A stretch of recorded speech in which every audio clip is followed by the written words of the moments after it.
documented for years now. When it comes to mainstream comics, they're in shambles. They're creatively bankrupt. They are a bunch of activists who are on the nose.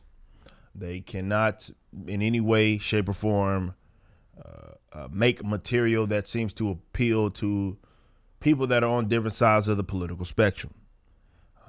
That's been evident in the fact that they've been hiring people that have come from activism, that had no previous work. It's nothing even documented that you can even point to prior to this person being brought on board by Marvel that shows that this person was ever even in the comic books at all, right? It's almost like he got hired because of that.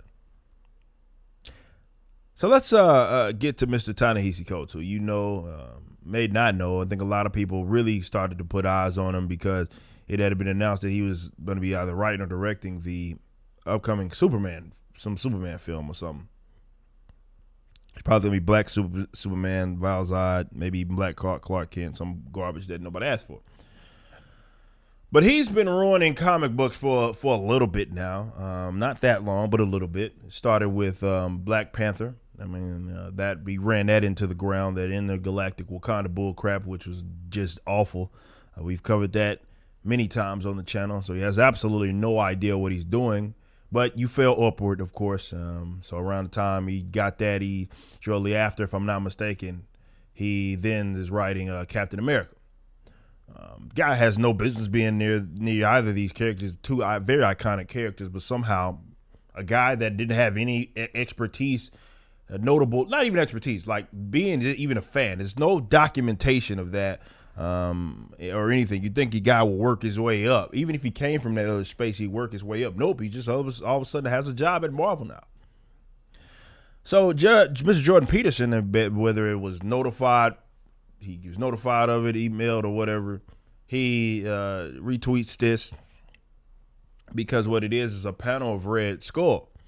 And he's saying, for those of you that can't see, this is the picture. I'll blow it up just a little bit more.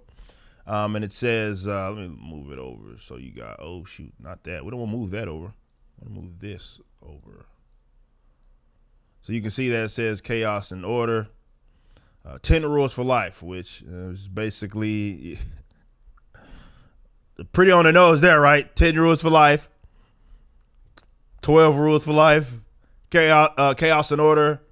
What is it, like the anecdote for order or something? I forget the kind of subtitle. I don't think it gets any more on the nose than that, but here we are. Jordan Peterson is now Red Skull. Look. I'm going to repeat a lot of things that I've been saying for a while. These guys are activists, okay? You have to understand it. They've been butchering these comic books for a little bit, but what else can we say? It's an anecdote for chaos. That's what it is. Yeah, so there you go. The guy has no idea what he's doing, but what this is representative of the genre, or rather the industry as it is now. See, they can't possibly view a world in which the people, and this is what separates current era Marvel from the previous era Marvel. They can't see a world which people that don't agree with them or whether they despise. And it's the whole anti-Jordan Peterson thing is very bizarre to me anyway. The reason why it's so bizarre to me is because he's like rather kind of milquetoast. Like, and what I'm not saying that as an insult. I'm saying like he's like the least of. He's not me, right? Like I'm offensive, right? I'm gonna say some things that's going to may not be purposeful, but you get what I'm saying. I'm a little more rough around the edges than Jordan Peterson, but they act like Jordan Peterson is like Hitler or something. And here we go with the Red Skull, basically, kind of conflating those. They can't view a world in which they aren't the bad guys, but most importantly, they can't view a world in which there are people that are decent people that are on different sides. So what they do is they're going for folks that are followed by people that they utterly despise. Jordan Peterson, I think he has people that are supporters on different sides of the political spectrum, but I would say the side that supports him maybe the least are leftists. Okay, and these guys, which Ta-Nehisi Coates is no secret, he's absolutely a leftist.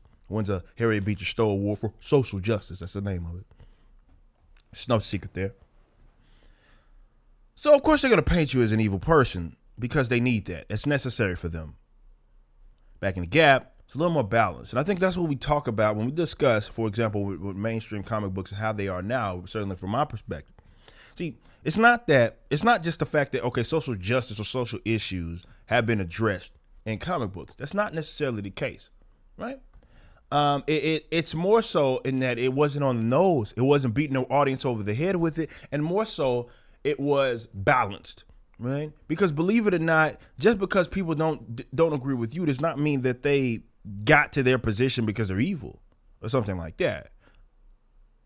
They can't see that. It's like weird, like that post we went through the other day where the guy is going through all of these things and he's basically saying geek culture has always been leftist. And basically everything that he's naming are things that should not be monopolized by way of the left. Like they don't have that monopolized, but let them tell it. It is. Everything good has to come from the left. Everything bad has to come from the opposite sides, or the other sides, if you will. So I'm gonna show you something real quick, if I can, because I've showed this before, and I just want to, for reference, because I already know there's gonna be somebody in the comments. Hey, X-Men, man, that social justice, blah, blah, blah, blah, blah. Just a quick reminder from the guy that created the character. Just a quick reminder. Remember that video that I did on this? I'm going to just play it real quick yet again because I just want you to understand where it is that we are coming from. It's not just the simple fact that there are social issues, social justice issues. It's also a rare instance where I don't have a hat on. So I'm going to show this to you one last time because I want you to get it. Let's go. Press play on this.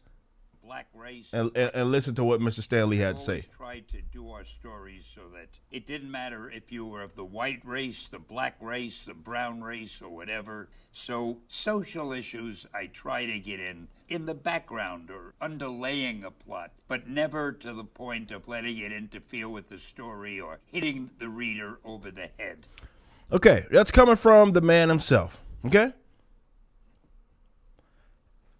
That's more so what we're talking about. Where Stan Lee is like, hey, sure, there'll be social issues time to time. It is, I live in the real world.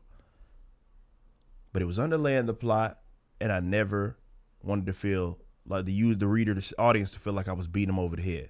There's nothing more on the nose than just not knocking, I guess, the 12 rules to 10. You know, it's pretty on the nose there.